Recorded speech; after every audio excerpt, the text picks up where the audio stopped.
6 hari suamiku menghilang tanpa kabar menjelang malam takbiran lebaran, dan saat dia mendadak pulang membawa sebuah parsel aneh beraroma kembang 7 rupa yang menyengat, aku akhirnya sadar bahwa ternyata semua pengorbananku selama ini hanya dibalas pengkhianatan paling keji darinya.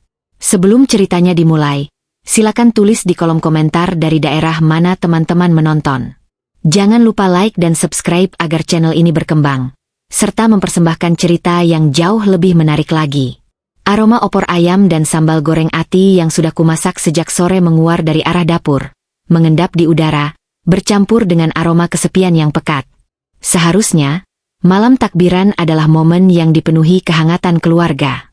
Seharusnya, saat ini aku sedang menata toples-toples nastar dan kastengel di meja ruang tamu, sementara suamiku duduk di sofa sambil mencicipi 1-2 potong kue dengan tawa ringan. Namun, kenyataannya, aku hanya berdiri mematung di balik jendela kaca ruang depan, menatap kosong ke arah pagar besi yang tertutup rapat. Sudah 6 hari. 6 hari suamiku, Galang, menghilang tanpa kabar sama sekali. Ponselku tergeletak bisu di atas meja makan. Ratusan pesan WhatsApp yang kukirim hanya berujung pada centang 1 abu-abu. Puluhan panggilan telepon selalu dialihkan ke kotak suara. Rasa cemas sudah menggerogoti kewarasanku sejak hari kedua ia tak bisa dihubungi. Berbagai pikiran buruk sempat berkelebat di kepalaku. Apakah dia kecelakaan di jalan? Apakah dia dirampok? Ataukah dia tiba-tiba jatuh sakit parah di tempat yang tak kuketahui?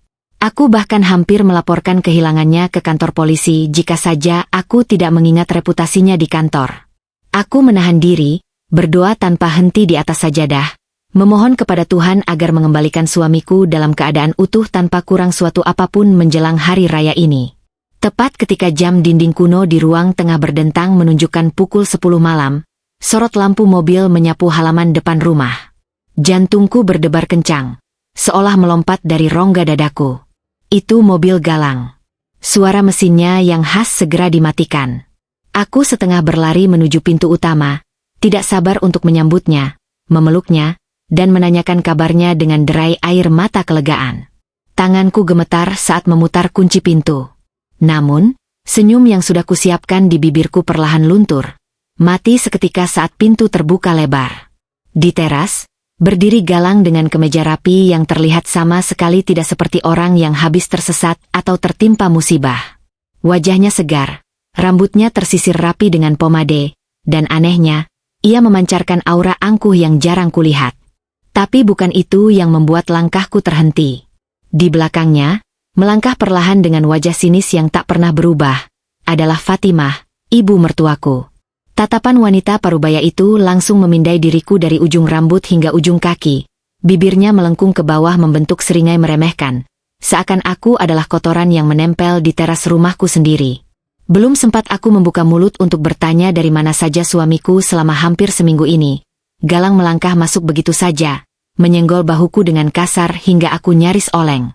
Ia meletakkan sebuah bungkusan berukuran sedang di atas meja kaca ruang tamu. Bungkusan itu tidak terlihat seperti bingkisan lebaran pada umumnya. Benda itu dibungkus dengan kain hitam pekat, diikat menggunakan pita merah kusam yang terlihat menyeramkan. Detik berikutnya, sebuah aroma yang sangat tajam dan menyengat langsung menusuk indera penciumanku. Itu bukan wangi sirup, bukan wangi mentega dari kue kering, apalagi parfum.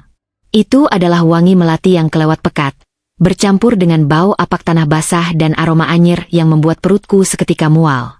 Wangi kembang 7 rupa. Aroma yang biasanya hanya tercium di area pemakaman atau ritual-ritual mistis yang sering kudengar ceritanya dari orang-orang tua. Mas, kamu dari mana saja? 6 hari kamu tidak ada kabar. Aku hampir gila mencarimu. Dan, ya Tuhan, bungkusan apa ini? Baunya menyengat sekali, tanyaku dengan suara bergetar, mencoba menyentuh kain hitam itu, namun Galang langsung menepis tanganku dengan keras. Jangan sentuh, bentak Galang, suaranya menggelegar mengalahkan suara takbir dari pelantang masjid. Itu bukan urusanmu. Lagi pula, untuk apa kamu mencariku? Kamu pikir aku anak kecil yang harus laporan setiap jam kepadamu? Aku ini sibuk, Sekar. Sibuk mengurus masa depanku yang jelas tidak ada hubungannya dengan perempuan tidak berguna sepertimu. Aku terkesiap, Mundur selangkah sambil memegangi pergelangan tanganku yang memerah akibat tepisannya. Mataku memanas. Ibu mertuaku melangkah masuk, langsung duduk di sofa tunggal sambil mengibaskan tangan di depan hidungnya, seolah udara di rumah ini beracun baginya. Sudahlah, Lang. Jangan buang-buang waktu mengobrol dengan perempuan kampung ini. Ibu sudah muak melihat wajahnya yang selalu memelas itu. Cepat selesaikan urusanmu. Kita tidak punya waktu banyak. Rumah ini hawanya panas sekali. Ibu tidak betah berlama-lama di sini, ucap Fatimah dengan nada tinggi, sengaja agar aku mendengar setiap kata hinaannya. Galang mendengus kasar, lalu merogoh bagian dalam saku jasnya.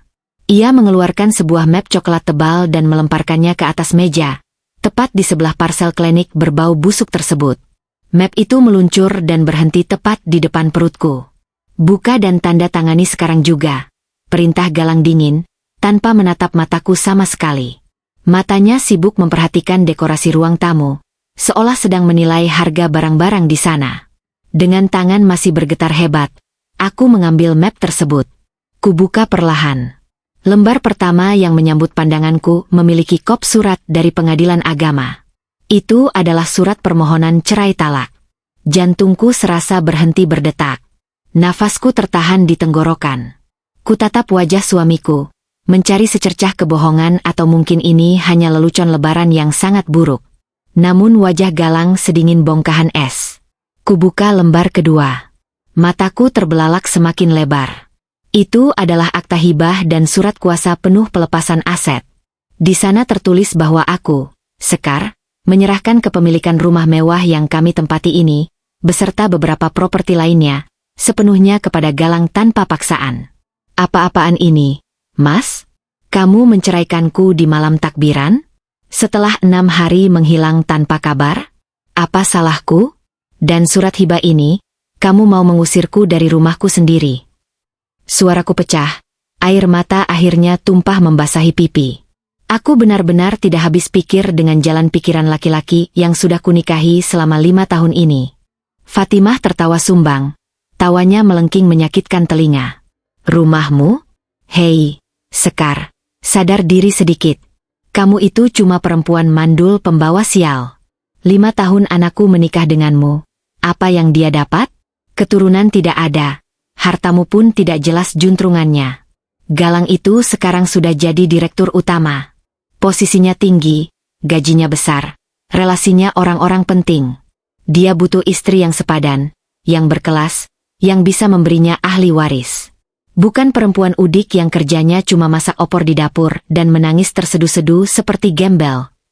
Hinaan itu meluncur begitu lancar dari mulut ibu mertuaku. Selama 5 tahun ini aku selalu diam jika ia merendahkanku. Aku selalu mengalah, berpura-pura tuli demi menjaga kedamaian rumah tangga.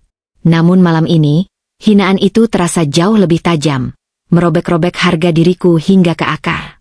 Tanda tangani saja, Sekar, ucap Galang menambahkan, nadanya penuh kesombongan yang membuat perutku mual. Aku tidak butuh istri sepertimu lagi. Posisiku sekarang sudah di puncak. Perusahaan membutuhkanku untuk memimpin.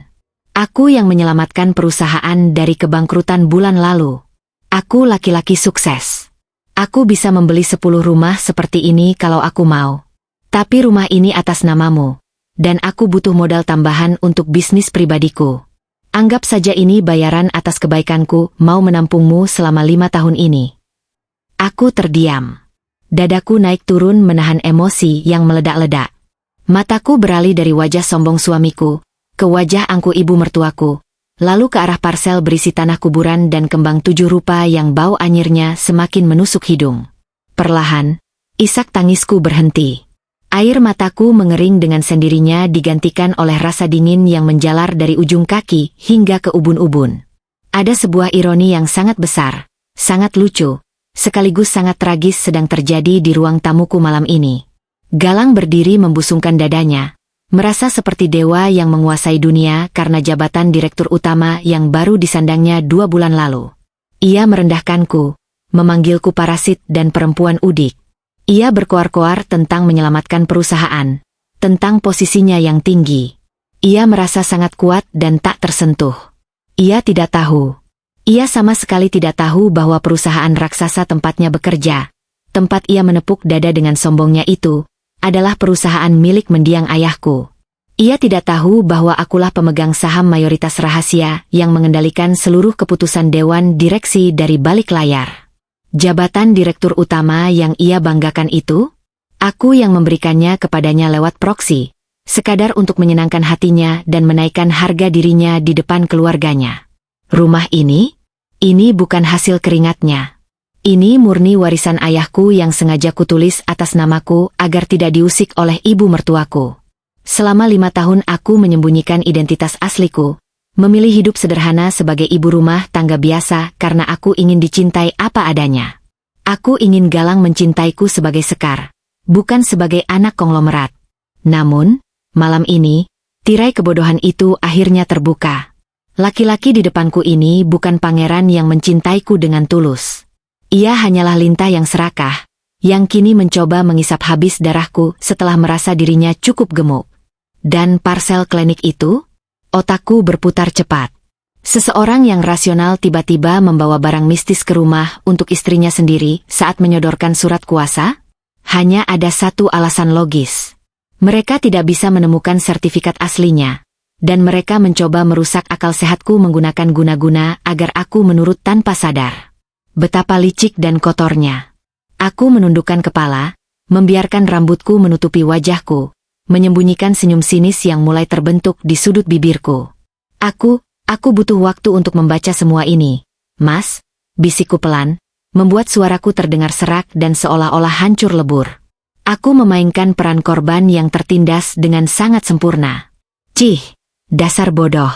Membaca saja lama, gerutu ibu mertuaku. Besok pagi semuanya harus sudah kau tanda tangani, Sekar.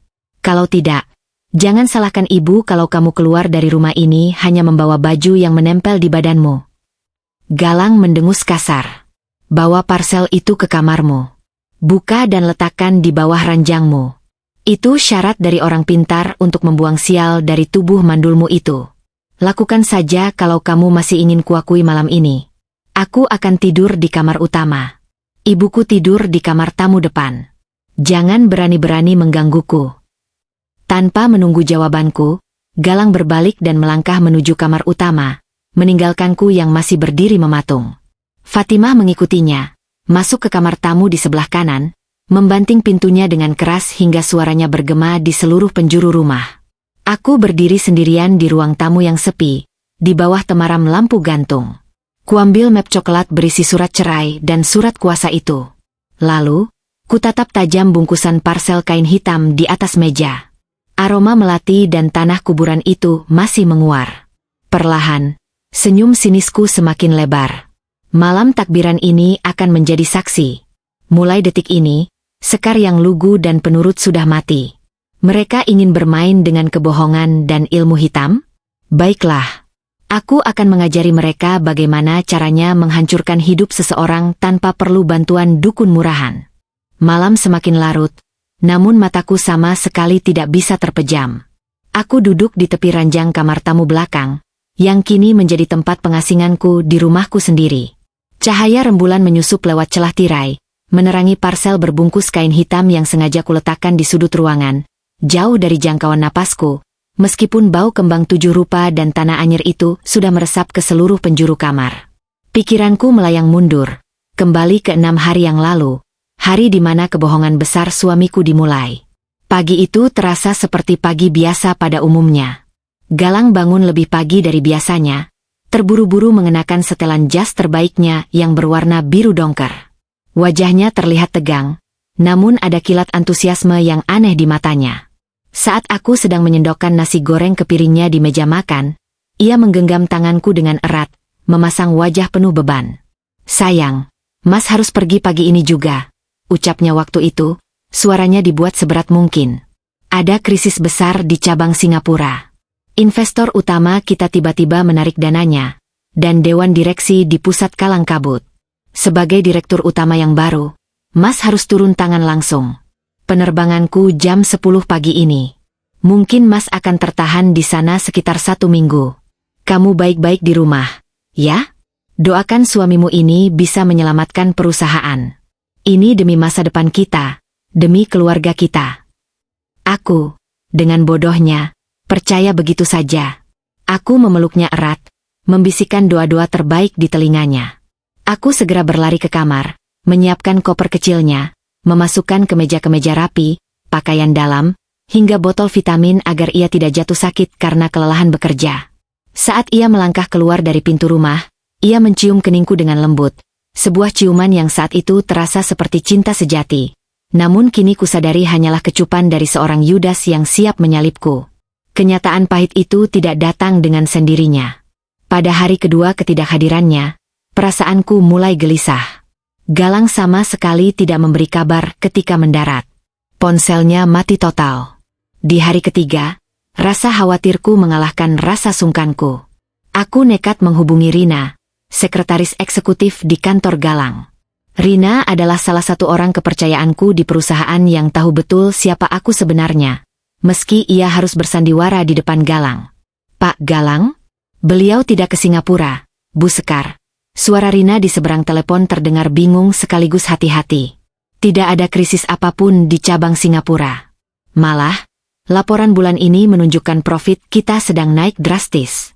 Pak Galang mengajukan cuti tahunan mendadak selama 10 hari dengan alasan ada urusan keluarga mendesak di kampung halamannya. Bagaikan disambar petir di siang bolong, kakiku lemas hingga aku terduduk di kursi makan. Cuti tahunan? Urusan keluarga? Tapi ibu mertuaku ada di Jakarta, dan tidak ada kerabatnya yang sedang sakit. Kebohongan suamiku terbongkar di detik itu juga. Aku tidak membuang waktu untuk menangis. Air mata tidak akan memberiku jawaban. Aku segera menghubungi Danu. Danu bukan sekadar pengacara keluarga yang selama ini kuperkenalkan kepada Galang sebagai paman jauh dari pihak ibu yang bekerja serabutan. Danu adalah penasihat hukum senior sekaligus mantan intelijen yang dulu sangat dipercaya oleh mendiang ayahku untuk mengurus segala urusan kotor dan bersih perusahaan. Kepada Danu, aku memberikan mandat penuh untuk mencari tahu kemana sebenarnya Galang menghilang. 2 hari kemudian, tepat sehari sebelum malam takbiran, Danu datang ke rumahku secara diam-diam melalui pintu belakang. Ia membawa sebuah map tebal berisi foto-foto dan laporan penyelidikan yang menghancurkan hatiku hingga berkeping-keping. Maafkan saya, Non Sekar. Saya rasa Anda harus melihat ini sendiri dengan kepala dingin, ucap Danu waktu itu. Wajahnya datar namun sorot matanya menyeratkan rasa kasihan yang mendalam. Kepingan kebohongan Galang akhirnya tersusun menjadi gambar yang mengerikan. Galang tidak pernah menginjakan kaki di Bandara Soekarno-Hatta. Dari data pelacakan GPS mobil yang disamarkan Danu, serta rekaman CCTV yang berhasil didapatkan, Galang mengendarai mobilnya menuju kawasan Puncak, Bogor. Ia menyewa sebuah villa eksklusif yang sangat tertutup, bertarif puluhan juta per malam, yang ternyata dibayar menggunakan kartu kredit perusahaan yang dananya ia selewengkan perlahan-lahan. Namun, bukan penggelapan dana itu yang membuat napasku tercekat. Di dalam foto-foto hasil pantauan tim Danu, Galang tidak sendirian di villa tersebut. Ia bersama seorang perempuan muda berkulit putih mulus, berambut panjang bergelombang, yang tampak sangat manja bergelayut di lengan suamiku. Perempuan itu adalah Sylvie. Aku mengenalnya. Tentu saja aku mengenalnya. Sylvie dulunya adalah anak magang di divisi pemasaran perusahaanku 2 tahun yang lalu. Ia terkenal cerdik, ambisius, dan selalu mencari celah untuk mendekati atasan. Aku tidak pernah menyangka bahwa suamiku sendiri yang masuk ke dalam perangkapnya. Atau lebih tepatnya, mereka berdua memang sama-sama serakah dan saling menemukan kecocokan di atas penderitaanku. Lebih hancurnya lagi, foto-foto itu memperlihatkan perut Sylvie yang sudah membuncit. Laporan medis selundupan yang didapat Danu mengonfirmasi fakta yang menamparku dengan keras. Sylvie sedang hamil 4 bulan. Anak Galang. Air mataku tumpah membasahi foto-foto itu. Selama ini, ibu mertuaku terus menuduhku mandul. Galang selalu memasang wajah sedih dan memintaku sabar setiap kali aku menangis karena belum diberi keturunan. Seolah-olah dia adalah suami paling pengertian sedunia. Padahal, diam-diam ia sudah menyemai benihnya di rahim perempuan lain. Pengkhianatan ini terasa seperti belati berkarat yang diputar di dalam jantungku. Namun, laporan Danu tidak berhenti di situ. Ada hal yang jauh lebih gelap dari sekadar perselingkuhan. Non Sekar harus sangat berhati-hati. Nada suara Danu berubah serius, hampir berbisik. Tim saya menyadap percakapan telepon antara Galang dan Sylvie beberapa hari yang lalu. Sylvie mulai kehilangan kesabaran. Dia mendesak Galang untuk segera menceraikan Anda dan mengambil alih seluruh aset, terutama rumah ini dan saham perusahaan. Galang tidak bisa menyentuh asetku, jawabku saat itu, mengusap air mata dengan kasar. Semua sertifikat asli rumah, surat tanah, dan dokumen kepemilikan saham ada di Safe Deposit Box Bank atas namaku pribadi. Dia tidak punya akses ke sana. Tepat. Danu mengangguk. Dan karena Galang sudah mengobrak-abrik seluruh rumah ini selama berbulan-bulan tanpa hasil, Sylvie memberikan ide gila. Tim saya mengikuti mereka 2 hari yang lalu turun dari puncak menuju sebuah desa terpencil di kaki Gunung Salak. Mereka mendatangi seorang dukun ilmu hitam. Aku merinding mengingat kata-kata Danu. Dukun? Untuk apa? Mereka mau menyantetku sampai mati. Tidak, Non.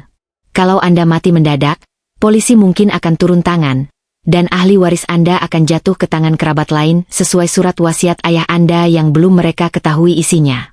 Tujuan mereka lebih licik. Mereka ingin membuat Anda kehilangan kewarasan. Gila, linglung, depresi berat, atau terlihat seperti orang kesurupan yang kehilangan akal sehat. Jika Anda secara medis dan hukum dinyatakan tidak waras, Galang sebagai suami sah berhak maju sebagai wali pengampu, curator. Dengan status itu, ia memiliki kekuatan hukum untuk mencairkan aset Anda, memindahtangankan sertifikat, dan menguasai harta Anda tanpa persetujuan Anda yang sadar.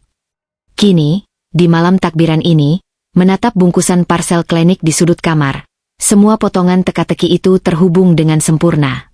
Tanah kuburan, paku berkarat, dan kembang 7 rupa itu adalah medium santet yang mereka pesan dari dukun di Gunung Salak. Mereka membawanya tepat di malam lebaran, berharap saat aku linglung karena kekuatan gelap itu, aku akan tanpa sadar menandatangani surat hibah dan surat kuasa yang Galang lemparkan di meja tadi. Begitu keji. Begitu busuk niat mereka. Mereka tidak hanya ingin mengkhianatiku, mereka ingin merampas jiwaku, akalku, dan seluruh jerih payah mendiang ayahku demi membesarkan anak haram hasil perselingkuhan itu. Aku berdiri dari tepi ranjang. Kuusap wajahku yang kuyu di depan cermin lemari. Mataku merah, tapi tidak ada lagi air mata di sana. Yang tersisa hanyalah sorot kebencian yang menyala-nyala bagaikan api neraka.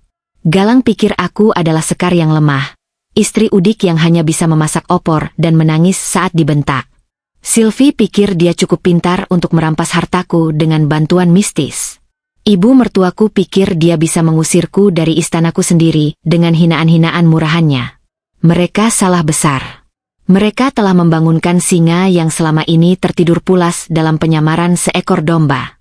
Kuhampiri parsel klinik itu. Aku tidak takut pada guna-guna. Aku lebih percaya pada Tuhan dan pada kekuatan akal sehat. Kutendang bungkusan itu hingga tergeser ke dinding. Kau ingin bermain gila-gilaan denganku, Mas? Bisikku pada keheningan malam, menatap pantulan diriku yang kini tersenyum menyeringai. Akan kutunjukkan padamu apa arti kegilaan yang sesungguhnya. Kau salah memilih lawan. Sangat salah. Aku mengambil ponselku, membuka kunci layarnya, dan mengetik sebuah pesan singkat kepada Danu. Danu, jalankan rencana B besok pagi. Siapkan semua dokumen penggelapan dana dan foto-foto perselingkuhan itu. Dan tolong, retas sistem smart home di rumahku malam ini juga. Berikan akses penuh padaku. Mari kita mulai pertunjukannya. Pesan terkirim. Aku duduk kembali di kursi, menunggu fajar menyingsing. Hari raya kemenangan akan segera tiba, dan aku akan memastikan, kemenangan itu sepenuhnya menjadi milikku. Layar ponselku menyala redup di tengah kegelapan kamar tamu, memantulkan balasan singkat dari Danu. Pria parubaya yang selalu bekerja dalam senyap itu hanya membalas dengan satu kalimat. Sistem keamanan dan kendali rumah sudah saya retas. Hak akses penuh kini ada di tangan Anda, Non. Membaca pesan itu, senyum dingin kembali tersungging di bibirku. Ingatanku segera terlempar pada pertemuan rahasiaku dengan Danu 2 hari yang lalu. Sebuah pertemuan yang menjadi titik balik dari segala keputusasaan dan air mataku. Waktu itu, Kami bertemu di sebuah kedai kopi kecil yang sepi di pinggiran Jakarta Selatan, jauh dari jangkauan mata-mata siapapun, apalagi suamiku. Kedai itu beraroma kopi pekat dan kayu tua, sangat kontras dengan kenyataan pahit yang harus kutelan siang itu. Danu duduk di hadapanku dengan kemeja flanel sederhana. Penampilannya sama sekali tidak mencerminkan statusnya sebagai salah satu pengacara korporat dan investigator swasta paling mematikan yang pernah dipekerjakan mendiang ayahku. Di atas meja kayu yang agak lengket, Danu meletakkan sebuah map hitam tebal dan sebuah diska lepas berwarna perak. Saya sudah menggali semuanya sampai ke akar, Non, ucap Danu dengan nada suara baritonnya yang tenang namun tegas. Kenyataan ini akan sangat menyakitkan. Tapi Anda butuh senjata yang nyata untuk melawan mereka. Saat aku membuka map hitam itu, duniaku seolah runtuh untuk kedua kalinya. Lembaran pertama bukan lagi tentang foto-foto perselingkuhan suamiku dengan perempuan muda bernama Sylvie itu, melainkan tumpukan mutasi rekening dan laporan audit internal perusahaan yang belum sempat dipublikasikan. Angka-angka yang tertera di sana membuat mataku terbelalak lebar. Miliaran rupiah. Aliran dana dari rekening operasional perusahaan tempat suamiku bernaung, yang notabene adalah perusahaan milik keluargaku, telah dialihkan secara sistematis ke beberapa rekening fiktif. 2,5 miliar rupiah dalam waktu 4 bulan terakhir. Jelas Danu sambil menunjuk deretan angka yang dilingkari merah. Suami Anda memalsukan tanda tangan direktur keuangan dan memanipulasi vendor-vendor proyek fiktif di cabang luar kota. Kemana uang itu mengalir? Semuanya bermuara ke sebuah perusahaan rintisan atas nama Sylvie, selingkuhannya. Mereka menggunakan uang perusahaan Anda untuk membeli sebuah villa di kawasan Puncak, 2 buah mobil mewah, dan mentransfer ratusan juta untuk biaya perawatan kehamilan perempuan itu di rumah sakit bertaraf internasional. Tanganku gemetar memegang kertas-kertas bukti kejahatan perbankan itu. Suamiku bukan sekadar pria hidung belang yang kebetulan tergoda daun muda. Dia adalah seorang perampok berkerah putih yang sedang menggerogoti urat nadi peninggalan ayahku. Uang yang dia gunakan untuk memanjakan selingkuhannya adalah uang hasil keringat ayahku. Uang yang seharusnya kugunakan untuk menghidupi ratusan karyawan perusahaan. Ini sudah masuk ranah pidana berat. Danu, bisikku dengan suara bergetar menahan amarah yang meletup-letup. Penggelapan dana, pemalsuan dokumen pencucian uang. Kalau aku membawa bukti ini ke meja dewan direksi dan kepolisian, dia bisa membusuk di penjara belasan tahun. Benar sekali, Non. Itulah senjata pertama dan paling mematikan yang kita miliki. Bukti faktual yang tidak bisa disangkal oleh pengacara paling hebat sekalipun. Jawab Danu seraya menyeruput kopi hitamnya. Namun, saya tahu Anda bukan tipe orang yang hanya ingin memenjarakannya. Anda ingin menghancurkan kesombongannya. Anda ingin dia merasakan ketakutan yang sama seperti yang Anda rasakan. Karena itu, saya membawa senjata kedua. Danu mengambil diska lepas perak dari atas meja, lalu menyambungkannya ke tablet miliknya. Ia memasangkan sebelah penyuara telinga ke telingaku. Tim saya menyusup ke kawasan Gunung Salak, mengikuti mobil suami Anda dan selingkuhannya saat mereka menemui dukun ilmu hitam itu. Kami menanam alat penyadap jarak jauh bermikrofon sensitif di sekitar gubuk sang dukun. Dengarkan baik-baik rekaman ini, Non. Danu menekan tombol putar. Awalnya, aku hanya mendengar suara jangkrik dan gemerisik angin pegunungan. Lalu, terdengar suara berat seorang pria tua yang merapalkan mantra-mantra dalam bahasa daerah yang tidak ku mengerti. Kemudian, terdengar suara Sylvie yang mendesak suamiku. Ayo, Mas. Cepat pegang tanah kuburan itu. Kata Mbah, kamu harus meludahinya 3 kali sambil menyebut nama istrimu supaya guna-gunanya cepat bereaksi dan dia cepat gila. Ayo, jangan diam saja. Namun, balasan dari suamiku sungguh di luar dugaan. Bukannya bersuara lantang dan penuh percaya diri seperti saat ia merendahkanku. Suara suamiku terdengar bergetar hebat. Napasnya terengah-engah seperti orang yang sedang tercekik. Aku tidak mau. Sil, di sini gelap sekali. Kenapa lampunya harus dimatikan? Nyalakan senternya. Aku tidak bisa bernapas. Aku tidak berani pegang barang-barang klinik begini, apalagi tanah kuburan. Bagaimana kalau ada yang mengikutiku pulang? Tolong, nyalakan lampunya. Aku takut. Suamiku setengah berteriak, merengek persis seperti anak kecil yang ditinggalkan sendirian di kuburan pada tengah malam. Terdengar suara bentakan keras dari Sylvie. Kamu ini laki-laki atau bukan? Cuma gelap begini saja kamu menangis. Kamu mau hartanya tidak? Kamu mau rumah mewahnya tidak? Kalau kamu tidak lakukan ini, aku akan gugurkan kandungan ini dan aku tinggalkan kamu selamanya. Rekaman itu berakhir dengan suara isak tangis tertahan dari suamiku, diikuti suara benda jatuh, seolah ia pingsan atau tersungkur karena panik yang luar biasa. Aku melepaskan penyuara telinga itu dengan perasaan campur aduk. Ada rasa jijik, marah, sekaligus geli yang luar biasa. Selama ini, suamiku selalu bersikap sok berkuasa, membentakku di depan ibu mertuaku, membusungkan dada memamerkan jabatan direktur utamanya seolah ia adalah manusia paling berani dan tak kenal takut. Namun di balik setelan jas mahalnya itu, ia hanyalah seorang pengecut sejati. Suami Anda mengidap nyektopfobia akut, Non. Ketakutan ekstrim yang tidak rasional terhadap kegelapan, ditambah paranoia yang sangat parah terhadap hal-hal mistis. Danu menjelaskan sambil mematikan tabletnya. Ketakutan itu berakar dari trauma masa kecilnya yang sering dikurung di gudang gelap oleh ibunya sendiri sebagai hukuman. Dia sangat membenci hal gaib, sangat takut pada hantu, dan tidak pernah berani tidur dalam keadaan lampu mati total. Fakta bahwa dia bersedia mendatangi dukun dan membawa bungkusan klinik itu ke rumah Anda, murni karena ancaman dari selingkuhannya. Dia sendiri sebenarnya sangat ketakutan membawa barang itu. Penjelasan Danu bagaikan kepingan teka-teki terakhir yang jatuh tepat pada tempatnya. Senjata psikologis. Suamiku mencoba menyerang kewarasanku dengan mistis, padahal mentalnya sendirilah yang paling rapuh terhadap hal-hal seperti itu. Ia membawa parsel berisi tanah kuburan dan kembang 7 rupa itu murni sebagai formalitas untuk menuruti perintah Sylvie, tanpa menyadari bahwa barang itu bisa menjadi bumerang yang akan menghancurkan kewarasannya sendiri. Suamiku takut gelap, dan takut hantu. Gumamku pelan, membayangkan wajah pucat pasi laki-laki itu di dalam rekaman. Betul. Dia mungkin bisa melawan argumen hukum di pengadilan dengan menyewa pengacara licik. Dia mungkin bisa menutupi perselingkuhannya dengan memutarbalikkan fakta.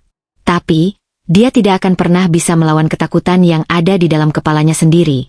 Ucap Danu menutup map hitam itu dan mendorongnya ke arahku. Rumah Anda adalah smart home yang sistemnya terintegrasi penuh. Lampu, pengatur suhu ruangan, sistem tata suara tersembunyi, hingga kunci pintu otomatis. Jika Anda mau, saya bisa mengambil alih kendali sistem itu dan menyerahkannya ke ponsel Anda. Anda bisa mengendalikan seluruh rumah hanya dengan satu sentuhan jari. Mengingat kembali percakapan itu membuat napasku terasa jauh lebih ringan malam ini. Rasa sesak di dada yang selama 6 hari ini menyiksaku telah menguap tanpa sisa. Aku tidak lagi memikirkan rasa sakit akibat dikhianati. Cinta yang selama 5 tahun kupupuk dengan pengorbanan dan kesabaran telah mati membusuk, digantikan oleh dahaga yang luar biasa akan keadilan. Aku bangkit dari kursi, melangkah mendekati bungkusan parsel kain hitam yang masih teronggok di sudut kamar tamu tempatku diasingkan. Bau melati dan tanah kuburan yang tadinya membuat perutku mual, kini terasa tidak lebih dari sekadar bau lumpur biasa. Ketakutanku pada guna-guna atau ilmu hitam telah sepenuhnya hilang, dikalahkan oleh kekuatan logika dan tekad untuk membalas dendam. Mereka memandangku sebagai perempuan udik yang lemah dan bodoh. Mereka lupa, seorang istri yang cintanya telah bermutasi menjadi kebencian adalah makhluk paling berbahaya di muka bumi. Kurai map coklat berisi surat cerai dan akta hibah yang tadi dilemparkan suamiku dengan sombong. Kertas-kertas itu melambangkan puncak keserakahan mereka. Mereka pikir mereka sudah menang. Mereka pikir besok pagi aku akan keluar dari rumah ini sambil menangis terseduh-seduh, memohon belas kasihan sambil membawa pakaian seadanya. Aku tersenyum menatap pantulan wajahku di kaca jendela yang gelap. Malam ini adalah malam terakhir baginya tidur nyenyak di atas ranjang king size berlapis sutra yang kubeli dari uangku sendiri. Malam ini adalah malam terakhir bagi ibu mertuaku bermimpi menjadi nyonya besar di istanaku. Kuangkat ponselku, melihat ikon aplikasi khusus yang baru saja dipasang oleh Danu dari jarak jauh. Aplikasi itu menampilkan denah rumahku secara mendetail. Titik biru menunjukkan lokasiku di kamar tamu belakang. Titik merah menunjukkan posisi Galang di kamar utama. Dan titik kuning menunjukkan posisi ibu mertuaku di kamar depan. Status semua lampu kamar mereka menunjukkan, menyala. Tentu saja, suamiku si penakut itu tidak berani tidur dalam keadaan gelap setelah membawa tanah kuburan ke dalam rumah. Senjata sudah di tangan, bisikku pada diriku sendiri, merasakan aliran adrenalin yang menderas di pembuluh darahku. Sekarang, mari kita ubah rumah mewah ini menjadi neraka jahanam khusus untukmu, Mas. Udara subuh terasa lebih menusuk dari biasanya, membawa hawa dingin yang merayap masuk melalui celah ventilasi. Sayup-sayup dari kejauhan, gema takbir di masjid telah berganti dengan lantunan ayat suci Al-Quran, menandakan pagi hari Lebaran akan segera tiba. Hari yang seharusnya dipenuhi dengan maaf dan pelukan hangat, kini berubah menjadi medan perang yang sunyi namun mematikan. Aku tidak tidur sedetik pun. Mataku segar, tubuhku tegak, dan pikiranku sejernih kristal. Setelah menunaikan salat subuh, aku tidak memanjatkan doa meminta kesabaran seperti yang biasa kulakukan selama 5 tahun terakhir. Kali ini, aku memohon kekuatan. Aku meminta kepada Tuhan agar diberikan ketegasan untuk menebas benalu yang selama ini mengisap kehidupanku tanpa rasa bersalah. Aku sudah terlalu lama menjadi istri yang pasrah, yang percaya bahwa mengalah adalah kunci surga. Pagi ini, aku menyadari bahwa surga tidak akan pernah didapat dengan membiarkan kezaliman merajalela di depan mata. Langkah pertamaku dimulai dengan mengamankan semua dokumen krusial. Aku membuka brankas kecil yang tersembunyi di balik lukisan di kamar tamu ini, memasukkan map hitam berisi bukti penggelapan dana dan foto-foto perselingkuhan yang diberikan Dano, beserta map coklat berisi surat cerai dan akta hibah yang suamiku berikan semalam. Aku memastikan kombinasi brankas itu terkunci rapat. Tidak boleh ada satu kesalahan pun. Bukti faktual sudah aman di tanganku. Sekarang, saatnya mempersiapkan serangan psikologis. Aku mengikat rambutku tinggi-tinggi, mengenakan sepasang sarung tangan karet tipis yang biasa kugunakan untuk mencuci piring, dan mengambil sebuah masker medis dari dalam laci. Aku melangkah mendekati sudut ruangan tempat parsel klinik itu berada. Dengan gerakan tenang dan presisi, aku membuka ikatan pita merah kusam yang mengikat kain hitam penutupnya. Begitu kain itu terbuka, bau yang sangat busuk langsung menyeruak, memaksa perutku bergejolak sejenak sebelum aku berhasil menguasai diri.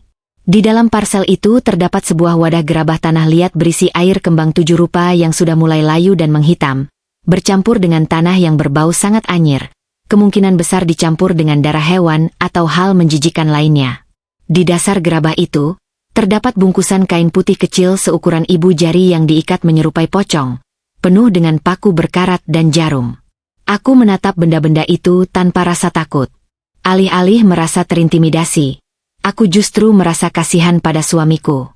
Betapa bodohnya dia percaya bahwa benda kotor seperti ini bisa merampas kekayaanku. Dengan hati-hati, aku memisahkan bungkusan pocong kecil itu dan meletakkannya di atas meja. Kemudian, aku berjingkat perlahan keluar dari kamar tamu, membawa gerabah berisi air kembang dan tanah anyir tersebut. Kondisi rumah sangat sepi. Lampu lorong sengaja kuredapkan melalui aplikasi di ponselku agar pergerakanku tidak mencolok. Aku berjalan menaiki tangga menuju lantai 2, tempat letaknya mesin pendingin udara sentral, AC sentral, yang salurannya terhubung langsung ke kamar utama, kamar tempat suamiku sedang tertidur pulas. Aku membuka panel penutup filter AC sentral tersebut.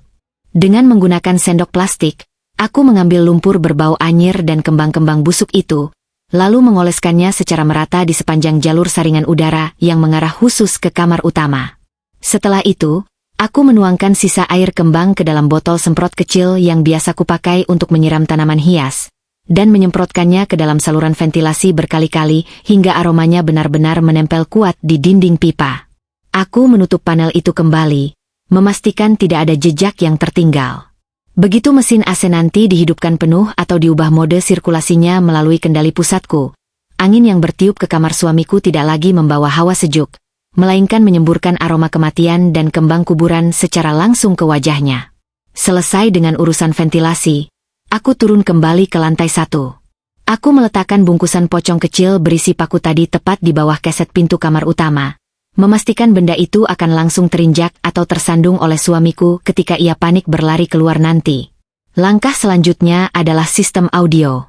Rumah ini dilengkapi dengan pengeras suara pintar berukuran mini yang tertanam rapi di sudut-sudut plafon setiap ruangan, Biasanya kugunakan untuk memutar musik klasik atau murotal. Melalui aplikasi dari Dano, aku mengisolasi jaringan pengeras suara hanya untuk kamar utama. Aku membuka sebuah aplikasi pemutar suara di ponselku, mencari sebuah berkas audio yang sudah kuunduh semalam. Berkas itu berisi rekaman suara gamelan Jawa berirama sangat lambat, diselingi dengan suara bisikan wanita yang mendesah pelan dan suara tangisan bayi yang menggema samar. Ini adalah audionya. Sangat klise. Namun bagi penderita fobia mistis seperti suamiku, suara ini adalah mimpi buruk yang menjadi nyata. Kuatur volumenya agar berbunyi sangat pelan, seolah-olah suara itu berasal dari dalam dinding atau dari bawah kolong tempat tidur. Waktu menunjukkan pukul 6 pagi. Matahari mulai mengintip dari ufuk timur, memancarkan semburat jingga pucat yang menembus kaca jendela besar ruang keluarga. Aku kembali ke kamarku, melepaskan sarung tangan, mencuci tangan dan wajahku bersih-bersih, lalu menatap cermin.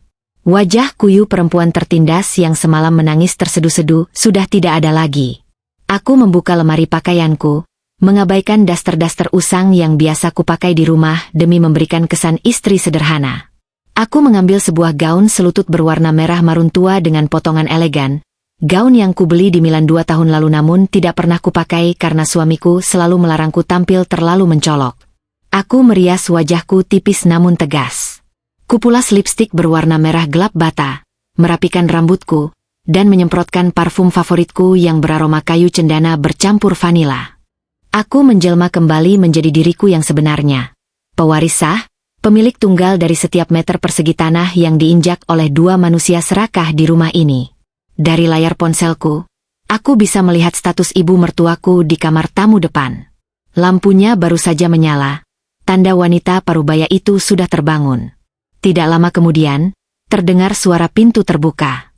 Aku keluar dari kamarku dengan tenang, berdiri di ujung lorong, menunggunya. Fatimah keluar dari kamar dengan wajah kusut dan rambut berantakan, mengenakan mukena yang disampirkan asal-asalan di bahunya. Saat ia melihatku berdiri tegak dengan gaun mewah dan riasan wajah yang sempurna, langkahnya terhenti seketika. Matanya melotot, mulutnya sedikit terbuka karena terkejut melihat penampilanku yang jauh berbeda dari perempuan kampung yang biasa ia hina. Mau kemana kamu pagi-pagi begini berdandan seperti orang gila?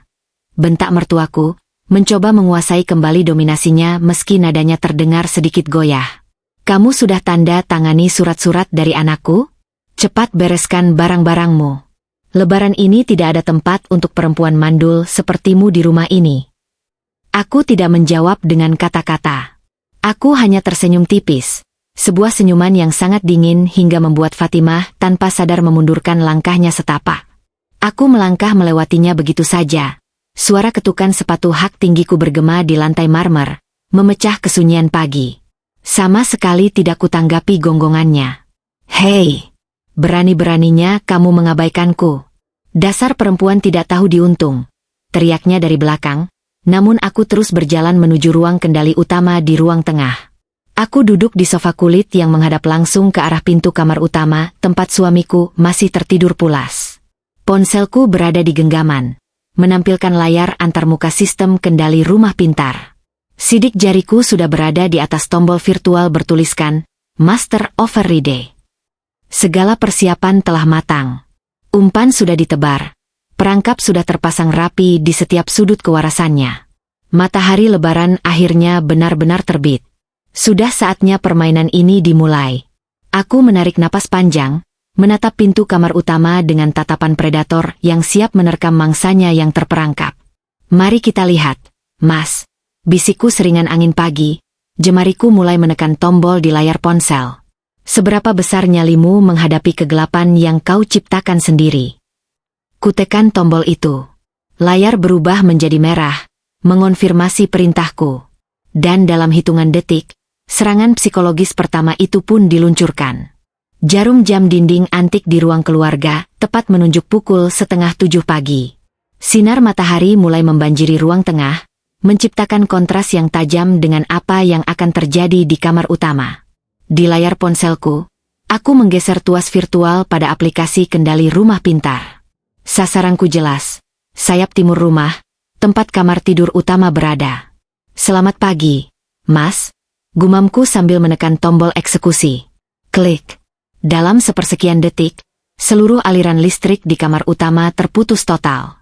Bukan hanya lampu utama yang mati, tetapi juga lampu tidur di nakas, lampu di kamar mandi dalam, hingga layar televisi yang biasa dibiarkannya menyala dalam mode siaga.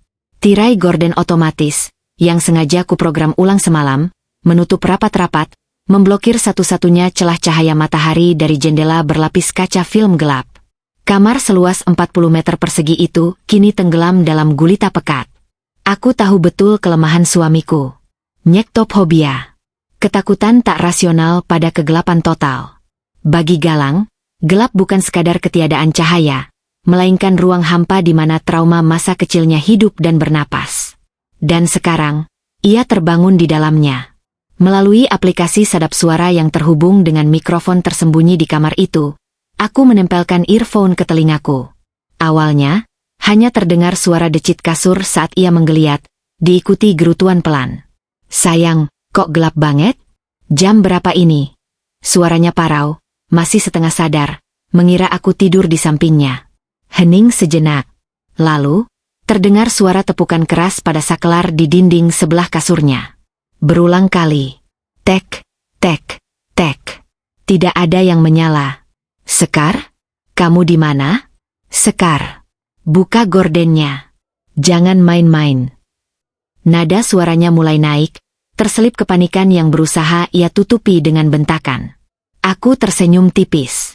Jari telunjukku kembali bergerak di atas layar ponsel. Kali ini, aku mengaktifkan kipas penyedot udara, exhaust fan, di saluran AC sentral kamar utama.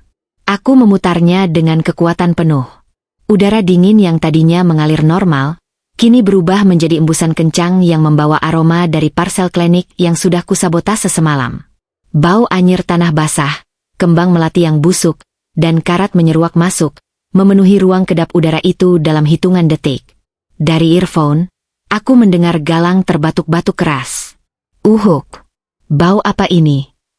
Sekar. Buka pintunya. Teriaknya. Suara langkah kakinya terdengar terburu-buru, tersandung kaki meja, lalu menggedor-gedor pintu jati kamar utama dari dalam. Namun, pintu itu tidak akan terbuka. Sistem kunci elektronik telah kuubah ke mode karantina jarak jauh. Pintunya terkunci secara magnetis dari luar. Ia terperangkap di dalam kegelapan bersama bau kematian yang ia bawa sendiri ke rumah ini. Ini belum cukup. Untuk menghancurkan mental seorang narsistik manipulatif seperti Galang, aku harus membawanya ke titik terendah. Aku harus membuatnya percaya bahwa karma mistis yang ia niatkan padaku telah berbalik menyerangnya. Kuaktifkan speaker mini yang tertanam di sudut plafon kamarnya. Aku memutar file audio yang sudah kusiapkan semalam. Suara gamelan Jawa yang sangat lambat dan bernada sumbang mengalun pelan, seolah berasal dari dalam dinding. Diikuti dengan suara bisikan wanita yang mendesis, menyebut namanya berulang-ulang, diselingi tangisan bayi yang melengking ngilu. Galang, kembalikan nyawaku, kembalikan anakku. Bisikan rekaman itu menggema di ruangan yang gelap gulita. Siapa itu? Teriak Galang histeris dari balik pintu. Gedorannya semakin brutal. Brak, brak, brak. Sekar. Buka pintunya. Brengsek. Keluarkan aku. Tolong. Siapapun di luar, tolong buka pintunya. Suaranya pecah, berubah menjadi jeritan melengking yang sama sekali tidak mencerminkan wibawa seorang direktur utama. Ia menangis. Pria yang semalam merendahkanku dengan congkaknya, yang melempar surat cerai ke wajahku tanpa rasa bersalah, kini merengek ketakutan seperti balita yang ditinggal sendirian di kuburan. Di ruang keluarga, ibu mertuaku, Fatimah, akhirnya mendengar keributan itu. Ia bergegas keluar dari kamarnya dengan wajah panik, melihatku duduk santai di sofa sambil menyilangkan kaki. Ada apa ini? Kenapa Galang berteriak-teriak dari dalam kamarnya? Bentak Fatimah, berlari mendekati pintu kamar utama dan mencoba memutar kenopnya. Terkunci. Sekar. Apa yang kamu lakukan pada anakku? Buka pintunya sekarang juga. Aku melepaskan earphone dengan gerakan pelan dan anggun. Menatap Fatimah dengan sorot mata sedingin es. Saya tidak melakukan apa-apa, Bu. Mungkin Mas Galang sedang berhalusinasi. Atau mungkin parsel kembang 7 rupa yang ibu dan Mas Galang bawa semalam sedang bekerja? Tanyaku dengan nada polos yang dibuat-buat. Wajah Fatimah memucat seketika. Matanya melirik ke arah sudut meja tempat parsel hitam itu berada. Namun parsel itu sudah tidak ada di sana. Ketakutan mulai menjalar di wajah rentanya. Ia menggedor pintu dari luar. Galang. Ini ibu. Nak, buka pintunya. Teriak Fatimah. Ibu. Tolong ibu. Gelap. Bau bangkai di sini. Bu. Ada yang membisiki namaku. Tolong, Bu. Buka pintunya. Kuncinya rusak. Lolong Galang dari dalam. Suaranya diiringi isak tangis yang memalukan. Fatimah menoleh ke arahku dengan mata terbelalak, dipenuhi amarah dan ketakutan. Dasar perempuan penyihir. Kamu apakan anakku? Aku akan lapor polisi. Kamu sengaja mau membunuhnya. Silakan, tantangku santai. Kuarahkan daguku ke pintu utama. Laporkan saja ke polisi. Biar mereka melihat sendiri bagaimana anak kesayangan ibu menjerit ketakutan karena parsel santet yang dia pesan sendiri dari Gunung Salak. Tubuh Fatimah menegang. Ia terdiam, menyadari bahwa ia dan Galang sendirilah yang membawa benda klinik itu ke rumah ini. Jika polisi datang, posisi mereka akan sangat sulit dijelaskan. Ia hanya bisa menatapku dengan kebencian yang tak berdaya, lalu kembali menggedor pintu, memanggil-manggil nama anaknya dengan panik. Di dalam kamar, jeritan Galang semakin tidak terkendali. Ia membanting barang-barang, memecahkan kaca meja rias, dan menendang pintu dengan sisa tenaga yang ia miliki. Kegelapan, bau busuk, dan suara-suara halusinasi itu telah meremukkan mentalnya hingga berkeping-keping. Fobianya menelan kewarasannya mentah-mentah. Setelah membiarkannya tersiksa selama 15 menit penuh, 15 menit yang baginya pasti terasa seperti keabadian di neraka, aku merasa pertunjukan psikologis ini sudah cukup. Kini saatnya beralih ke kehancuran yang sesungguhnya. Aku menekan tombol, buka kunci, pada ponselku. Klik. Pintu kamar utama terbuka sedikit. Fatimah langsung mendorongnya lebar-lebar. Bersamaan dengan itu, Galang terjerembab keluar. Tersandung bungkusan pocong kecil berisi paku yang sengaja kuletakkan di bawah keset. Ia jatuh tertelungkup di atas karpet ruang tengah. Napasnya memburu, rambutnya basah oleh keringat dingin, dan matanya liar ketakutan. Kemeja tidur sutranya kusut masai. Bau anyir dan melati busuk langsung menguar dari dalam kamar, membuat Fatimah menutup hidungnya sambil terbatuk. Galang. Ya ampun, anakku.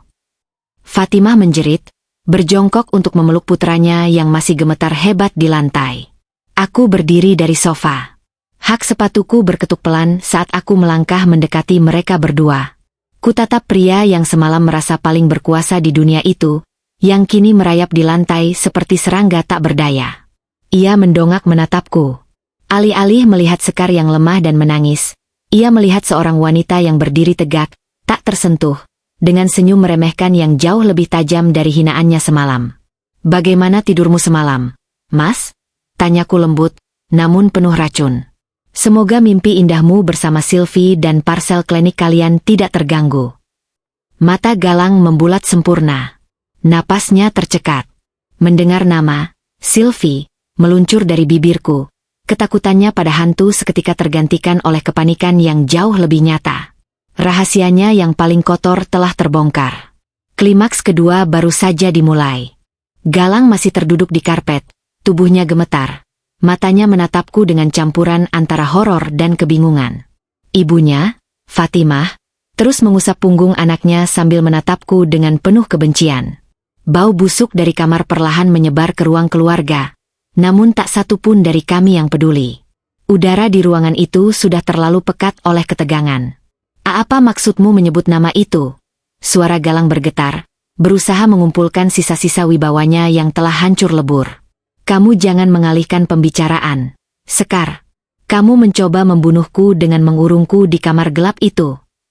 Aku mendengus pelan, sebuah tawa kering yang merendahkan. Aku memutar tubuhku, berjalan perlahan menuju meja kaca tempat ia melempar map coklat berisi surat cerai semalam. Kuambil map itu, lalu kubalikan badan menghadap mereka berdua. Membunuhmu? Oh, Mas, percayalah, Kematian terlalu mudah untuk bajingan sepertimu, ucapku dingin. Kamu pikir aku tidak tahu kemana saja kamu 6 hari ini? Krisis besar di cabang Singapura? Benarkah itu alasanmu membawa lari uang perusahaan 2,5 miliar rupiah untuk membeli villa di puncak bersama perempuan hamil bernama Sylvie? Kata-kata itu meluncur seperti peluru kendali yang tepat sasaran. Wajah Galang seketika pucat pasi, lebih pucat dari saat ia dikurung di kamar gelap. Mulutnya terbuka, tapi tak ada suara yang keluar. Rahangnya seolah terkunci. Apa yang kamu bicarakan, Sekar? Uang perusahaan apa? Jangan sembarangan memfitnah anakku. Fatimah langsung berdiri, menunjuk wajahku dengan telunjuk keriputnya. Galang itu direktur utama. Dia orang terhormat. Kamu pasti mengarang cerita karena tidak terima dicerai, kan? Tepat pada detik itu, suara bel pintu depan berbunyi nyaring, memotong jeritan melengking Fatimah. Tanpa menunggu dipersilakan, pintu utama yang memang sudah kubuka kuncinya dari jarak jauh, didorong dari luar. Seorang wanita muda dengan perut sedikit membuncit, mengenakan kacamata hitam besar dan gaun ketat, melangkah masuk ke ruang tamu dengan raut wajah marah. Itu Sylvie. Di belakangnya, berdiri Danu dengan setelan jas rapi, wajahnya datar tanpa ekspresi layaknya seorang algojo yang siap mengeksekusi. Galang, bentak Sylvie, melepaskan kacamata hitamnya dengan kasar. Kamu bilang urusan dengan perempuan kampung ini sudah selesai semalam. Kenapa nomor teleponmu tidak bisa dihubungi sejak subuh tadi? Aku muak disembunyikan terus di hotel. Kapan kamu bawa aku pindah ke rumah ini? Langkah Sylvie terhenti saat ia melihat pemandangan di depannya. Galang yang terduduk memalukan di lantai, Fatimah yang ternganga bingung, dan aku, yang berdiri tegak dengan gaun elegan dan tatapan membunuh. Sylvie, kenapa kamu kesini? Bisik Galang parau, kepanikannya kini mencapai puncaknya. Ia berusaha berdiri, tapi kakinya terlalu lemas. Baguslah kau datang, Sylvie, ucapku santai, melangkah mendekatinya. Pertunjukan ini tidak akan lengkap tanpa kehadiran sang lintah darat. Sylvie menatapku dari atas ke bawah. Keterkejutan tergambar jelas di wajahnya melihat penampilanku yang jauh dari kata udik. Namun, sifat angkuhnya cepat kembali menguasai. Ia menyilangkan tangan di depan dada. Oh, jadi ini istrimu yang mandul itu, Mas? Berdandan sehebat apapun, surat cerai itu tetap sah. Jadi, kapan kamu keluar dari rumahku, Mbak Sekar? Rumahmu? Aku tertawa. Tawa yang benar-benar lepas dan menggema di ruangan itu. Kau pikir modal santet tanah kuburan dan kembang 7 rupa dari dukun Gunung Salak itu bisa memindahkan sertifikat rumah ini atas namamu, Sylvie? Wajah Sylvie dan Galang serempak berubah seputih kertas. Rahasia paling gelap dan paling memalukan mereka telah kutelanjangi di depan mata. Aku memberi isyarat kepada Danu. Pria parubaya itu melangkah maju, membuka koper kulit tipis yang dibawanya, dan mengeluarkan setumpuk map berwarna merah. Ia meletakkan map-map itu di atas meja kaca, tepat di sebelah surat cerai Galang. Sebagai kuasa hukum Nyonya Sekar, saya akan menjelaskan posisinya. Suara Danu menggelegar tenang, memecah kesunyian. Ia menatap Galang dengan tatapan tajam.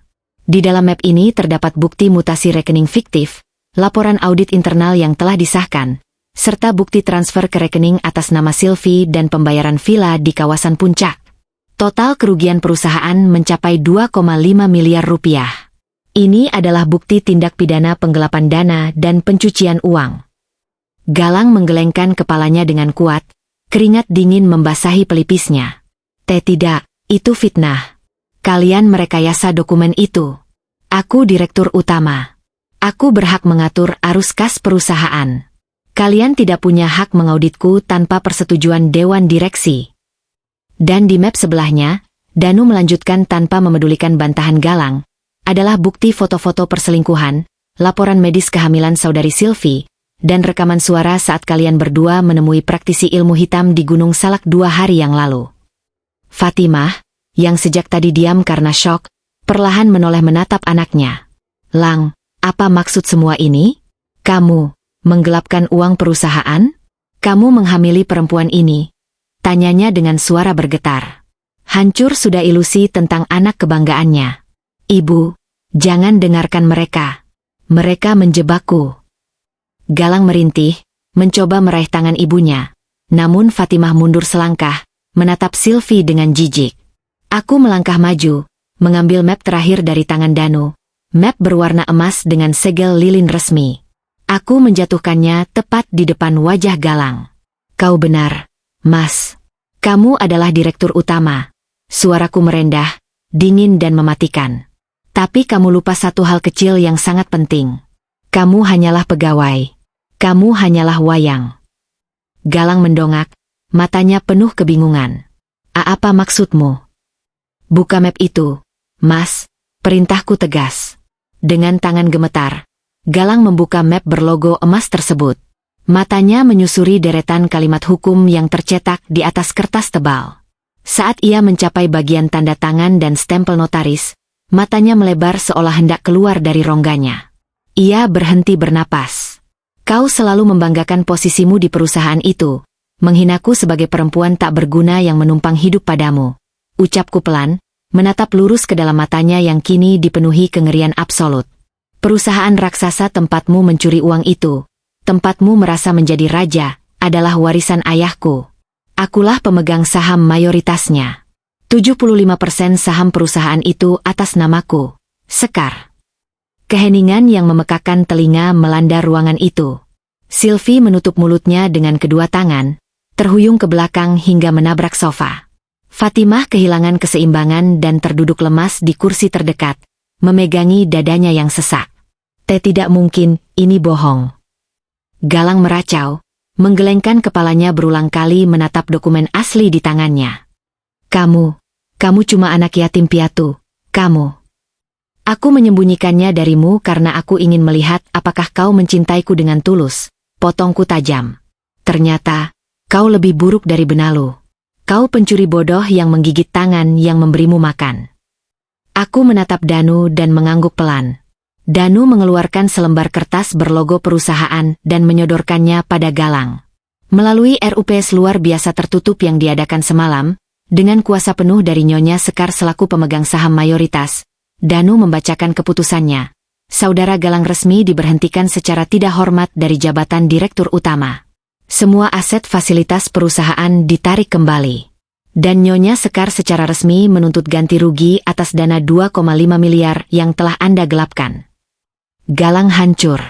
Wajahnya pias tak berdarah. Ia menjatuhkan kertas-kertas itu, lalu merangkak ke arahku, mencoba memegang ujung gaunku. Wibawanya, kesombongannya, jabatannya, semuanya musnah dalam hitungan menit. Sekar, maafkan aku. Aku hilaf. Sekar, tolong jangan penjarakan aku. Aku suamimu. Sekar, tolong tarik tuntutannya. Ia memohon sambil terisak, persis seperti pengemis jalanan. Aku menarik kakiku mundur, menatapnya dengan rasa jijik yang luar biasa. Surat cerai ini, ucapku mengambil map coklat yang ia berikan semalam, lalu menyobeknya menjadi 2 bagian di depan wajahnya. Aku yang akan mengajukan gugatan cerai padamu, bajingan. Bukan karena aku mandul, tapi karena kau terlalu kotor untuk menyentuhku. Mbak Sekar. Tolong, Mbak. Tiba-tiba Sylvie ikut menjatuhkan diri berlutut di sebelah Galang, menangis terseduh-seduh.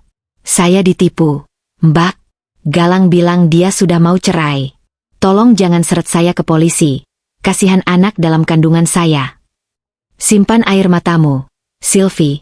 Jawabku dingin tanpa sedikit pun empati. Kau menikmati uang hasil curian itu. Kau merencanakan menyantetku dengan ilmu hitam. Kau pikir hukum akan membebaskanmu hanya karena kau hamil anak haram dari pencuri ini. Hukuman faktual telah dijatuhkan. Bukti tak terbantahkan, identitas terbongkar, dan kehancuran finansial sudah di depan mata. Namun, rasa sakit yang mereka berikan padaku selama 6 hari, selama 5 tahun, tidak akan cukup dibayar hanya di ruang tertutup ini. Mereka mempermalukanku. Kini giliran mereka yang harus dihakimi oleh dunia. Dari luar rumah, terdengar suara sirine mobil polisi yang meraung-raung memecah kesunyian pagi lebaran, disusul suara riuh rendah para tetangga dan kerabat yang berdatangan. Klimaks terakhir akan segera dimulai. Waktunya membuka tirai untuk pertunjukan utama. Suara sirine yang meraung-raung memecah keheningan pagi hari raya Idul Fitri. Suaranya terdengar semakin mendekat, melengking tajam dan menyayat udara, hingga akhirnya berhenti tepat di depan pagar besi rumah mewahku. Cahaya lampu rotator berwarna merah dan biru berputar cepat, menembus kaca jendela ruang tamu dan menyapu dinding-dinding rumah, menciptakan kilatan-kilatan dramatis yang menegaskan bahwa sandiwara busuk di dalam rumah ini telah mencapai akhir. Aku berdiri dengan tenang, melipat kedua tangan di depan dada. Di luar sana, suara langkah kaki yang terburu-buru mulai terdengar berdatangan. Pintu utama yang sejak tadi terbuka lebar menjadi jalan masuk bagi angin pagi yang dingin, sekaligus menjadi panggung pertunjukan bagi siapa saja yang berada di halaman. Danu melangkah tegap menuju pintu depan. Ia memberi isyarat kepada beberapa petugas kepolisian berseragam lengkap yang baru saja turun dari mobil patroli. Di belakang para polisi itu, kerumunan orang mulai terbentuk. Mereka adalah para tetangga, pengurus rukun tetangga, dan yang paling penting, rombongan keluarga besar suamiku yang baru saja pulang dari salat Idul Fitri di masjid kompleks. Paman Bima, Bude Yuni, dan beberapa sepupu suamiku tampak berdiri di barisan paling depan dengan wajah kebingungan. Masih mengenakan baju koko putih bersih dan mukena yang disampirkan di bahu. Mereka berniat datang untuk bersilaturahmi dan mencicipi hidangan lebaran. Namun yang mereka temukan justru sebuah tempat kejadian perkara. Selamat pagi. Kami dari Kepolisian Resor Jakarta Selatan, menindaklanjuti laporan dugaan tindak pidana penggelapan dana perusahaan dan pencurian aset berharga. Ucap seorang inspektur polisi bertubuh tegap saat melangkah masuk ke ruang tamu. Matanya dengan cepat memindai ruangan yang berantakan, berhenti sejenak pada sosok suamiku yang masih terduduk lemas di atas karpet, lalu beralih menatapku dan Danu. Selamat pagi, Pak Inspektur, sambut Danu dengan nada profesional. Ia menyerahkan sebuah map merah berisi salinan bukti-bukti yang sudah kami siapkan. Saya Danu, kuasa hukum dari Nyonya Sekar, pemilik sah dan pemegang saham mayoritas perusahaan tempat pria ini bekerja. Di dalam map tersebut terdapat bukti mutasi rekening, hasil audit forensik, dan dokumen-dokumen pendukung yang menunjukkan bahwa pria bernama Galang ini telah memalsukan dokumen dan menggelapkan dana perusahaan sebesar 2,5 miliar rupiah. Mendengar angka miliaran rupiah disebut dengan lantang di depan polisi, kerumunan keluarga besar dan tetangga di luar pintu langsung tersentak. Terdengar suara tarikan napas kaget dan bisik-bisik yang mulai bergemuruh. Paman Bima, yang dituakan dalam keluarga suamiku, memberanikan diri melangkah masuk selangkah melewati ambang pintu. Tunggu dulu. Pak Polisi, tolong tunggu sebentar, seru Paman Bima dengan wajah tegang. Ia menatap suamiku yang masih bergetar di lantai, lalu menatap ibu mertuaku yang tampak seperti orang kehilangan akal sehat. Galang. Fatimah. Apa-apaan ini semua? Kenapa ada polisi di hari lebaran? Penggelapan dana apa? Bukannya kamu ini direktur utama yang sukses, Lang? Dan Sekar, coba jelaskan pada Paman. Ada masalah rumah tangga apa sampai harus panggil polisi segala? Ini aib keluarga, jangan diumbar di depan tetangga.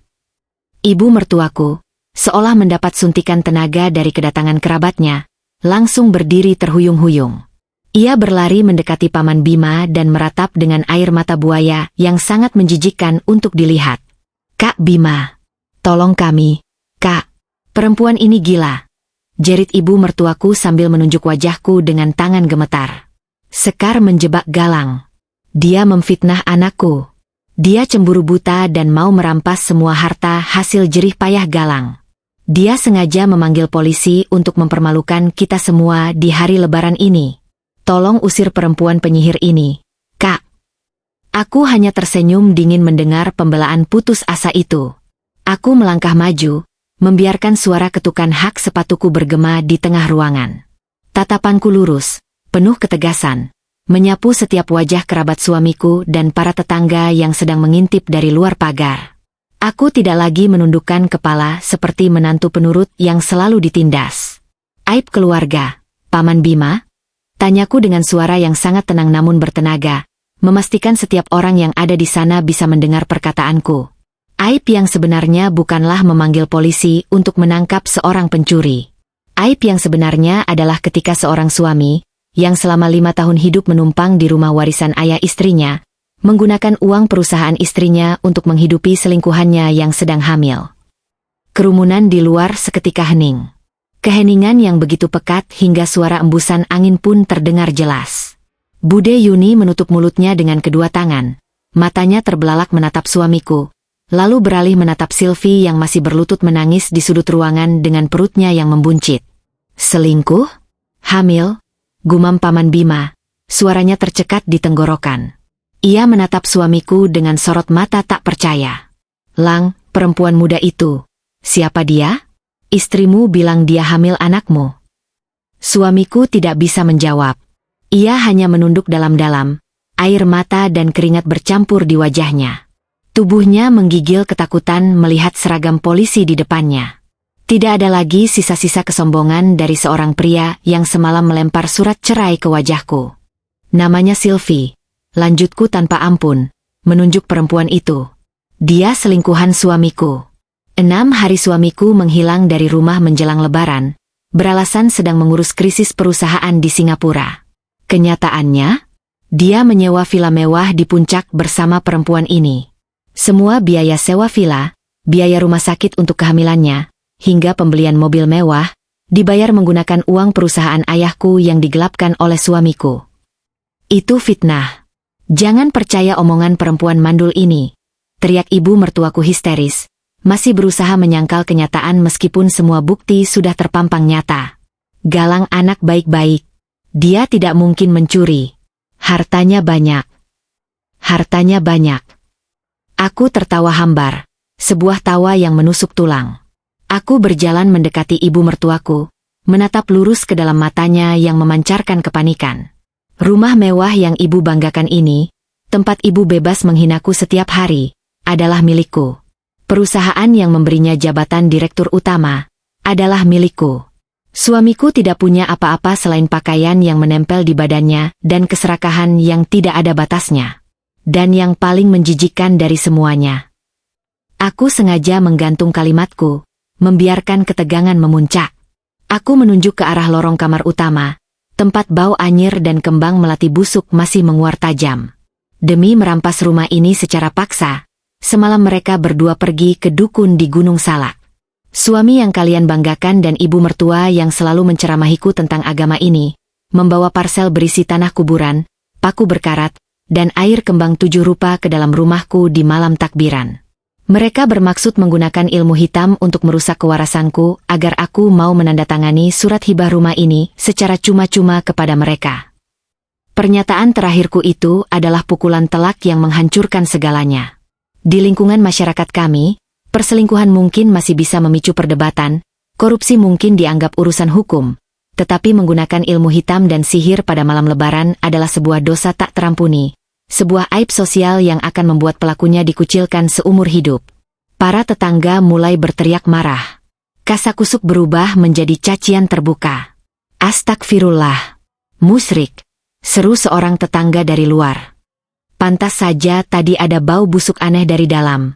Ternyata bau santet. Keluarga macam apa kalian ini? Sahut warga lainnya dengan nada penuh kebencian. Bude Yuni melangkah mundur menjauhi ibu mertuaku. Seolah wanita tua itu membawa penyakit menular. Paman Bima memalingkan wajahnya, meludah ke tanah sebagai tanda jijik yang luar biasa. Keluarga kita tidak pernah mengajarkan hal musyrik seperti ini. Fatimah, kalian berdua benar-benar memalukan leluhur. Jangan pernah sebut namaku lagi sebagai saudaramu, ucap Paman Bima dengan suara bergetar menahan amarah. Lalu ia berbalik badan dan berjalan pergi meninggalkan halaman rumah, disusul oleh kerabat lainnya yang menunduk malu. Ibu mertuaku menjerit memanggil nama saudara-saudaranya, namun tak satu pun dari mereka yang menoleh ke belakang. Ia ditinggalkan. Reputasi yang selama ini ia bangun dengan kebohongan dan kesombongan, hancur lebur menjadi debu dalam hitungan menit. Ia terduduk di lantai, meratap dan memukuli dadanya sendiri, menangisi kehancuran martabatnya yang tak akan pernah bisa diperbaiki lagi. Inspektur polisi yang sejak tadi menyimak dengan saksama, mengangguk pada Danu. Bukti awal sudah lebih dari cukup, ditambah pengakuan publik dan tidak adanya penyangkalan dari pihak tersangka. Ia memberi isyarat kepada 2 anggotanya untuk maju. Saudara Galang, berdasarkan bukti awal tindak pidana penggelapan dan pencucian uang, Anda kami amankan untuk pemeriksaan lebih lanjut di markas komando. Silakan kooperatif, ucap polisi tersebut dengan suara berat dan tegas. Dua polisi bertubuh besar menarik lengan suamiku dengan paksa, memaksanya berdiri dari lantai. Saat besi dingin borgol itu bersentuhan dengan pergelangan tangannya, berbunyi klik yang sangat memuaskan telingaku, suamiku akhirnya tersadar sepenuhnya dari mimpi buruknya. Ia memberontak pelan, air matanya membanjiri wajahnya yang memerah.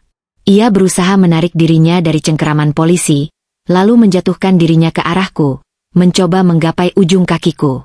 Sekar. Ampun, Sekar. Tolong aku. Aku suamimu. Kita sudah menikah 5 tahun. Ingat kenangan kita. Sekar. Tolong cabut laporannya. Aku akan tinggalkan Sylvie. Aku janji. Aku akan kembalikan uangnya. Tapi tolong jangan masukkan aku ke penjara. Di sana gelap. Sekar. Aku takut gelap. Tolong aku. Lolongannya terdengar sangat menyedihkan, menggema di seluruh penjuru ruang tamu, disaksikan puluhan pasang mata yang menatapnya dengan rasa jijik. Aku menatap pria yang merendah di kakiku itu. Tidak ada sebersit pun rasa iba di hatiku. Cinta yang dulu kumiliki telah mati terbakar oleh pengkhianatannya yang keji. Dengan gerakan tenang dan wajah tanpa ekspresi, aku menarik kakiku mundur, menjauhkan diriku dari jangkauannya seolah ia adalah sampah yang menularkan penyakit. Kenangan kita sudah mati saat kau membawa parsel tanah kuburan itu ke rumahku semalam. Desisku dingin, suaraku mengalahkan keributan di sekitarnya. Bawa dia, Pak. Rumah saya menjadi sangat kotor karena keberadaannya. Polisi menarik suamiku dengan kasar, menyeretnya melewati pintu depan. Para tetangga memberikan jalan sambil melemparkan cemoohan dan sumpah serapah. Suamiku diseret menuju mobil patroli, wajahnya ditundukkan dalam-dalam, menangis histeris saat pintu mobil polisi itu tertutup rapat, mengurungnya dalam kegelapan yang selalu ia takuti. Kini tersisa 2 hama di dalam rumahku. Aku menoleh ke arah Sylvie yang masih berlutut gemetar, dan ibu mertuaku yang menatap kosong ke arah lantai. Danu, panggilku tanpa menoleh. Ya, Nyonya Sekar. Pastikan pengadilan membekukan semua rekening perempuan ini. Aku menunjuk Sylvie. Sita villa di puncak, sita mobilnya, dan sita semua barang mewah yang ia beli menggunakan uang perusahaanku. Aku tidak peduli dia harus melahirkan di puskesmas pelosok desa atau tidur di kolong jembatan. Pastikan dia mengembalikan setiap sen uangku. Sylvie menangis meraung-raung memohon ampun, tapi Danu dengan sigap memanggil pihak keamanan kompleks untuk mengusirnya keluar dari propertiku detik itu juga. Perempuan selingkuhan yang penuh ambisi itu diseret keluar pagar, disoraki oleh ibu-ibu tetangga yang sudah muak melihat wajahnya. Terakhir, aku berjalan mendekati ibu mertuaku. Wanita parubaya itu mendongak menatapku. Tidak ada lagi kilat kesombongan di matanya. Yang tersisa hanyalah keputusasaan dan ketakutan yang mendalam.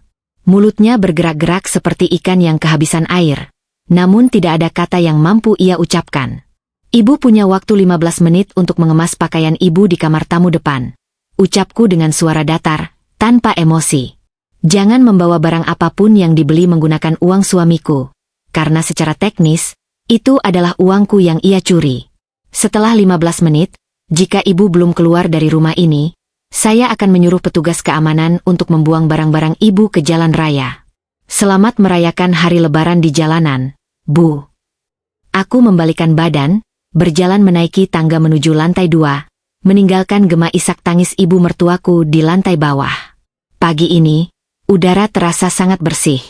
Racun yang selama 5 tahun mengendap di rumah ini akhirnya berhasil dibersihkan hingga ke akar-akarnya. Penghakiman publik telah dijatuhkan, dan keadilan telah ditegakkan dengan cara yang paling menyakitkan bagi mereka. Aku telah memenangkan peperangan ini. Waktu adalah penyembuh luka yang paling kejam, sekaligus hakim yang paling adil dalam membagikan porsi pembalasan. 3 tahun telah berlalu sejak malam lebaran yang menghancurkan sekaligus membebaskan hidupku itu. Musim telah berganti berkali-kali, menghapus jejak-jejak masa lalu yang kelam dan menggantikannya dengan lembaran-lembaran baru yang kutulis sendiri dengan tinta keberanian. Aku berdiri di balik jendela kaca raksasa di ruang kantor pribadiku yang berada di lantai 40 sebuah gedung pencakar langit di kawasan pusat bisnis Sudirman, Jakarta. Sinar matahari pagi musim kemarau menembus masuk, menghangatkan ruangan yang didominasi interior kayu jati dan marmer elegan. Di bawah sana, kemacetan lalu lintas Jakarta terlihat seperti barisan semut warna-warni yang merayap lambat. Aku menyesap kopi hitam tanpa gula dari cangkir keramikku, menikmati aroma pekatnya yang menenangkan saraf-sarafku. Penampilanku telah berubah drastis. Daster usang dan celemek dapur yang dulu menjadi seragam keseharianku telah lama kubuang ke tempat sampah. Pagi ini, aku mengenakan setelan jas kerja wanita berwarna biru dongker dengan potongan tegas, dipadukan dengan sepatu hak tinggi berwarna senada. Rambutku dipotong sebahu, memberikan kesan rapi dan profesional. Aku bukan lagi Sekar si istri penurut yang menangis di sudut dapur karena dihina mandul. Aku adalah Sekar, presiden direktur sekaligus pemilik tunggal sebuah korporasi raksasa yang menaungi ribuan karyawan. Suara ketukan pintu membuyarkan lamunanku.